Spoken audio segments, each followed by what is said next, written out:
সম্পূর্ণ এক বছরের পরিকল্পনা আগামী 22শে জুন রাজ্য বাজেটে রাখছি। আর সংকল্পপত্রেও আর যা যা আমরা বলে গেছিলাম আমরা পর্যায়ক্রমে সেটা করব। আমাদের কর্মচারীদের পে কমিশন 7th কমিটি গঠন করা হয়েছে। এরিয়ার ডিএও আমরা আসার পরে প্রায় 3 লক্ষ কর্মচারী এবং পেনশনার্স যাদের ডিউ ছিল তাদেরকে আমরা 16 থেকে 19 ক্লিয়ারও করেছি, বাকিটাও পর্যায়ক্রমে আমরা করছি। এবং ডিএ সহ অন্যান্য বিষয় 22শে জুন বাজেটে আমাদের থাকবে।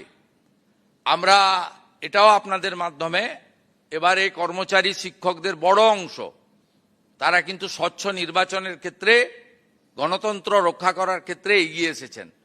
আমরা তাদেরও স্বার্থ রক্ষা করার ক্ষেত্রে লফুল আইনসম্মত স্বার্থ রক্ষা করার ক্ষেত্রে আমরাও প্রচেষ্টা নিচ্ছি।